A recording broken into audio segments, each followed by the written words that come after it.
اور اللہ تعالیٰ نہیں چاہتا کہ وہ انسان جو ہے اس کے سوا کسی کے آگے بھی اپنی ذلت اختیار کرے۔ اس سے انسان کی شان ظاہر ہوتی ہے کہ اللہ نے اس کا اپنے سوا کسی اور کی عبادت کرنا جائز نہیں رکھا، یعنی کہ انسان کی شان بھی ہے کہ وہ کہتا ہے کہ انسان صرف میرے آگے جھکے اور مجھ سے ہی ایک حقیر ہو کر مجھ سے ہی دعا مانگے اور گڑ گڑا کر دعا مانگے۔ اچھا، جو سجدہ اللہ تعالیٰ نے فرشتوں سے حضرت آدم علیہ السلام کو کروانا چاہا تھا وہ تعظیم و اکرام کا سجدہ تھا اور احترام کا سجدہ تھا،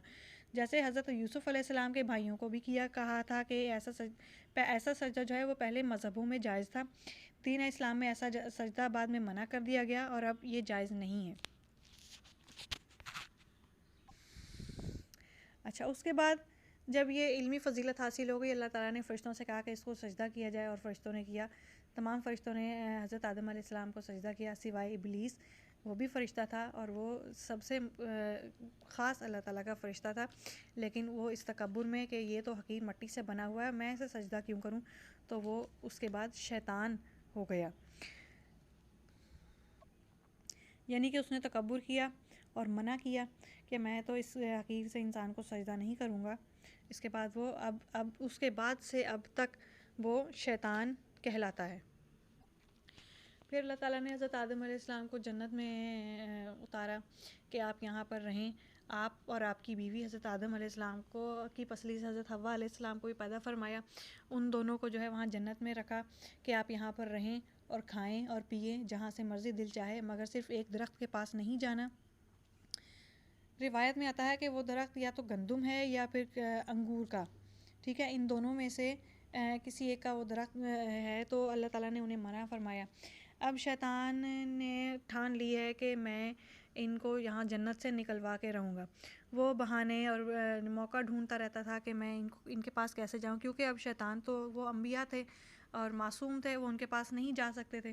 تو بہرحال کسی طرح ہو کر کے ایک دن حضرت آدم و حوا کے پاس پہنچا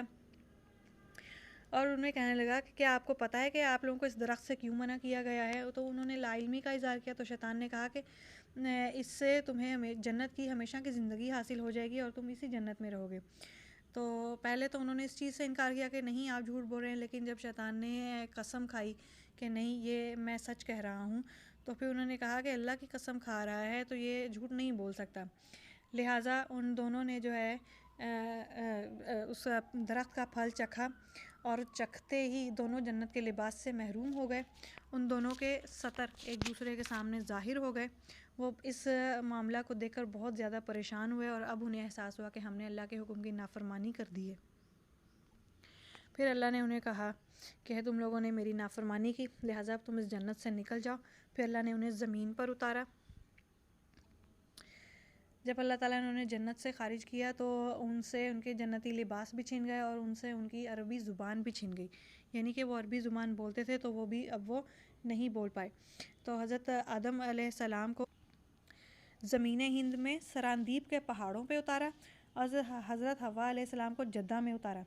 حضرت آدم علیہ السلام کی برکت سے زمین کے جتنے بھی درخت تھے ان میں پاکیزہ خوشبو پیدا ہوئی، اس روایت کا بیان روح البیان میں ہے۔ روایت ہے کہ یہ دونوں اکیلے یعنی علیحدہ علیحدہ 40 سال 40 دن یا 40 مہینے رہے اس طرح۔ ایک اور روایت میں ہے کہ حضرت آدم علیہ السلام نے زمین پر آنے کے بعد 300 برس تک شرم کے مارے یعنی حیا سے آسمان کی طرف سر نہیں اٹھایا تھا۔ پھر ایک بار حضرت آدم علیہ السلام اسی توبہ فکر میں تھے، اسی پریشانی میں تھے کہ انہیں یاد آیا کہ پیدائش کے وقت جب کس وقت میں نے آسمان کی طرف سر اٹھا کر دیکھا تھا تو اس عرش پر اللہ کے عرش پر لکھا ہوا تھا لا الہ الا اللہ محمد الرسول اللہ، تو پھر انہیں یہ خیال آیا کہ کیوں نہ میں اس نام کے ذریعے اس کلام کے ذریعے اللہ تعالیٰ سے اپنی معافی مانگوں، تو ہو سکتا ہے اللہ مجھے معاف کر دے۔ پھر اس کے علاوہ اللہ نے انہیں کلمات بھی سکھائے، انہیں عربی زبان دوبارہ عطا فرمائی، پھر انہیں توبہ کے کلمات سکھائے کہ ربنا ظلمنا انفسنا وان لم تغفر لنا وترحمنا لنکونن من الخاسرین، کہ اے ہمارے رب ہم نے ظلم کیا اپنی جانوں پر اور اگر تو ہم کو نہ بخشے اور ہم پر نہ رحم کرے تو ہم ہو جائیں گے نقصان اٹھانے والوں میں سے۔ اس کے بعد حضرت آدم علیہ السلام نے یہ دعا مانگنا شروع کی، یہ دعا پڑھتے اور اس کے ساتھ ساتھ آپ صلی اللہ علیہ وسلم کا وسیلہ بھی دیتے کہ اللہ تیرے خاص اور پاک بندے کے صدقے جس کا نام تو نے اپنے نام کے ساتھ جوڑا ہوا ہے اور عرش پر لکھا ہوا ہے تو ہمیں معاف فرما۔ اللہ تعالیٰ نے ان کی معافی قبول فرمائی اور انہیں دوبارہ ملایا اور انہیں دوبارہ عربی زبان عطا فرمائی۔ پھر اللہ تعالیٰ حضرت آدم اور حضرت حوا علیہ السلام سے فرما رہے ہیں کہ تم اس زمین میں رہو اور میری طرف سے جب بھی کوئی ہدایت آئے تو اس کو قبول کرو، اس ہدایت کو قبول کرو اور اس کی پیروی کرو، تو دنیا اور آخرت دونوں جگہ کے اللہ تعالیٰ دونوں جگہ میں اللہ تعالیٰ کی رحمتیں تمہارے ساتھ ہوں گی، اور نہ ہی اس بندے پر کوئی خوف ہوگا اور نہ ہی کبھی وہ غمگین ہوں گے۔ اور جس نے ان آیتوں کو جھٹلایا تو بے شک وہی ہوں گے دوزخی، یعنی کہ اللہ تعالیٰ انہیں کہہ رہے ہیں کہ اب آپ لوگوں نے میری پیروی کرنی ہے، میری طرف سے کوئی ہدایت آئے گی تو اس کو قبول کرنا ہے اور اس کا دل سے اقرار کرنا ہے۔ یہاں پہ حضرت آدم اور حضرت حوا علیہ السلام کا قصہ، یعنی کہ ان کی تخلیق کا، پھر انہیں جنت سے نکالنے کا اور پھر ان کی توبہ قبول کرنے کا قصہ جو ہے اختتام کو پہنچتا ہے۔ اگلے قصے کے ساتھ ہم دوبارہ انشاءاللہ حاضر ہوں گے۔ وآخر دعوانا ان الحمد للہ رب العالمین۔